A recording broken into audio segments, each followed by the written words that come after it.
Welcome back to the Game Collection. I am Super Derek and Alundra is awesome.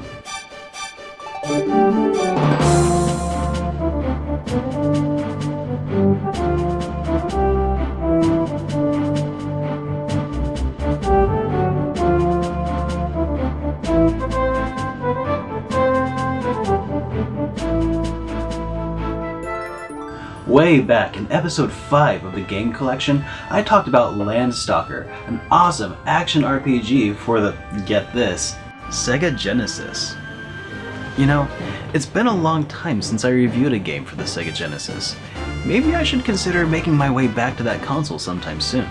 Anyway, why am I talking about Landstalker in a review of Alundra? Well, because simply put, Alundra is Landstalker 2. Sort of. It's complicated. Back in the 90s, there was a company called Climax Entertainment. These guys worked with Camelot Software when making Shining in the Darkness and Shining Force. After these games were done, the two companies split. Camelot went on to make more Shining games, while Climax went on to develop Landstalker, which was released in 1992. After Landstalker was released, a group of people split off and worked on other endeavors in 1994.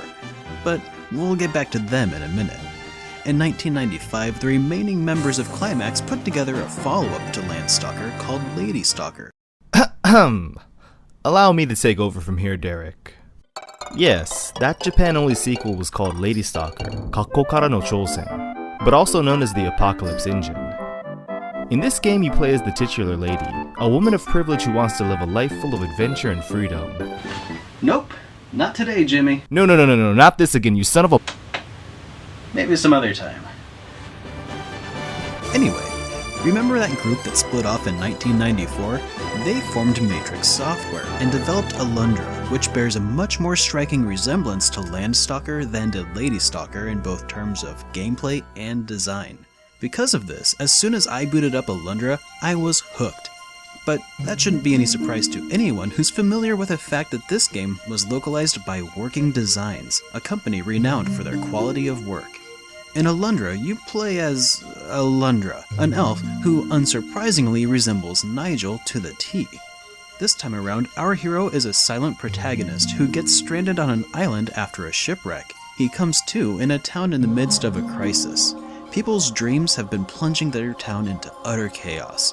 Some people have been having crazy nightmares, and things have started to really spiral out of control when those nightmares start to affect reality. As luck would have it, Alundra is a dreamwalker, a clan of elves capable of entering the dreams of others and even perform exorcisms by solving puzzles and defeating monsters within those dreams, or die trying.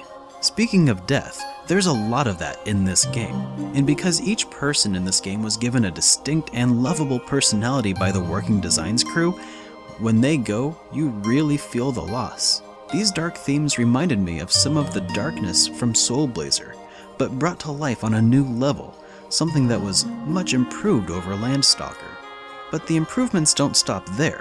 Matrix took everything that was great about Landstalker and took it to the next level and fixed everything that wasn't. Landstalker definitely had some tough puzzles, but Alundra's puzzles were more complex and required a lot of planning ahead because of the way that puzzles were nested, interconnected, and often spanning several rooms. Landstalker had some really tough platforming thrown into the mix too, but this could be a frustrating experience of trial and error just to find out what the X, Y, and Z coordinates of platforms were. This was partially due to the gorgeous isometric graphics. Alundra's graphics are a more standard action RPG angle, making some of the platforms easier to intuit, except for times when their positions were deliberately obfuscated as part of a puzzle. Alundra ain't all puzzles and death though. There's also some really solid combat. So, more death, I guess. Combat can be really fun and tricky.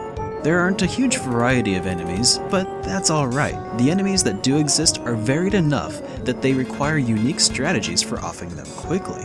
For instance, some enemies block far too often. A strategy that I devised for this was to plant a bomb, then lead them into the blast radius for massive damage. Truth be told, this strategy works for most enemies, but it's tricky to pull off due to the small blast radius of the bombs, so you're better off using your swords, wands, or flails for the job. And before I forget to mention it, there's 50 gilded falcons out there to discover, which you can collect in exchange for cool equipment and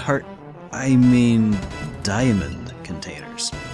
Speaking of which, fans of Landstalker will be immediately familiar with this game's health meter and, well, just about everything else, really. I'd also like to take a minute to talk about the music in this game.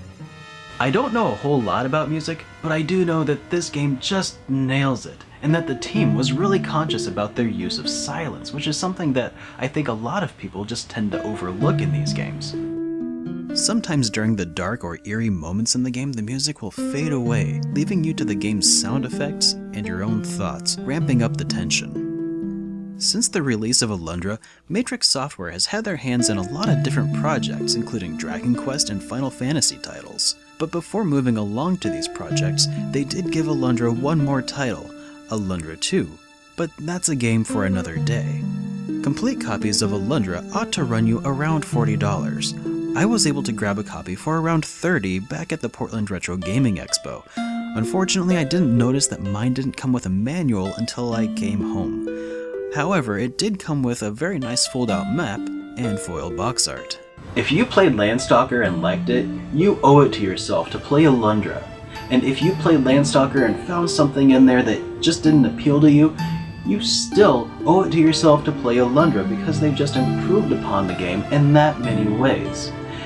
Hell, if you haven't even played Landstalker, just go pick up Alundra. It's a good game, and that's why it's got a spot in the game collection.